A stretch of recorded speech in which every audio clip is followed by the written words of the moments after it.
उत्तराखंड के भीमताल में एक वयस्क बाघ जंगलिया गांव में लगे पिंजरे में कैद होने के बाद अनुमान जताया जा रहा है कि अब नरभक्षी के आतंक पर रोक लग सकेगी। सोमवार देर रात पिंजरे में कैद हुए बाघ को वन विभाग की टीम ने रानीबाग रेस्क्यू सेंटर भेज दिया है। नैनीताल जिले में भीमताल के जंगलिया गांव के नौली तोक में लगे एक पिंजरे में सोमवार रात बाघ फंस गया। इससे 2 दिन पहले भी बड़ौन रेंज के दुधली गांव में एक गुलदार पिंजरे में फंस गया था।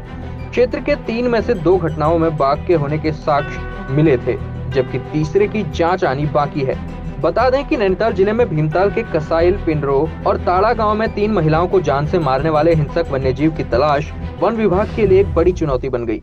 अज्ञात हिंसक वन्यजीव ने 7 दिसंबर को मलवाताल के कसाइल में इंदिरा देवी, 9 दिसंबर में पिंडरों में पुष्पा देवी और फिर 20 दिसंबर को ताड़ा गांव में 20 वर्षीय निकिता शर्मा को अपना शिकार बनाया था। इसी बीच सरकार पर ग्रामीणों के भारी दबाव के बाद 10 दिसंबर को वन मुखिया ने हमलावर को नरभक्षी गुलदार घोषित कर मारने का फरमान जारी कर दिया गया। इस आदेश की खबर छपते ही हाईकोर्ट ने स्वतः संज्ञान लेकर अधिकारियों को तलब कर हिंसक वन्यजीव को मारने पर रोक लगा दी और हिंसक वन्यजीव पर काबू करने संबंधी गाइडलाइन का पालन करने को कहा। बीते दिनों उस क्षेत्र में एक्सपर्टों की टीमें गश्त पर जुटी हैं और शनिवार को एक स्वस्थ गुलदार पिंजरे में कैद हुआ था। WII के एक्सपर्ट डॉक्टर पराग निगम के शनिवार को मौके पर पहुंचने के बाद कॉर्बेट नेशनल पार्क से 2 वन्यजीव चिकित्सक भी जरूरी सैंपल लेने पहुंचे। विभाग ने बताया कि पकड़े गए गुलदार का मल, मूत्र और राल का सैंपल ले लिया गया है, जिसे देहरादून के wild life institute of India भेजने की तैयारी है। रिपोर्ट आने के बाद तीसरी मलिया के हमलावर की स्थिति स्पष्ट हो जाएगी। बताया गया है कि कसाइल की इंदिरा देवी और पिंडरों की पुष्पा पर हमला कर मौत के घाट उतारने वाला वन्यजीव बाघ था, जिसके बाल शव से बरामद हुए थे। इसके अलावा ताड़ा की निकिता पर हमला करने वाले वन्यजीव की जानकारी नहीं हो सकी है।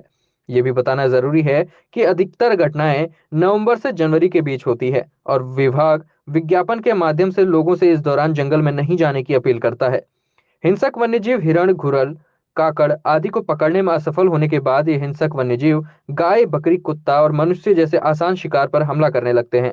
स्टडी से यह भी जानकारी मिली है कि बाघ भरपेट खाने के बाद 12 दिनों तक और गुलदार लगभग 1 सप्ताह तक शिकार नहीं करते हैं। ये वन्यजीव एक रात में 25 किलोमीटर तक का सफर अपनी टेरिटरी में कर लेते हैं। अब बाघ के कब्जे में आने से आतंक का अंत होने का अनुमान है। इस बात की पुष्टि सैंपल मिलने के बाद ही हो सकेगी। ब्लॉक प्रमुख हरीश बिष्ट ने वन विभाग को बहुत बहुत बधाई दी कि बड़ी मशक्कत के बाद बाघ को रेस्क्यू किया है। 3 महिलाओं को निवाला बनाया गया और गांव वालों पर डर का माहौल बना हुआ था। ब्लॉक प्रमुख हरीश बिष्ट ने अपील की कि पीड़ितों को 4 लाख का चेक दिया जा रहा है। इन चेक में राजनीति की जा रही है, उन चेकों में राजनीति ना की जाए और 4 लाख की धनराशि बढ़ाकर 10 लाख रुपए की धनराशि कर दी जाए।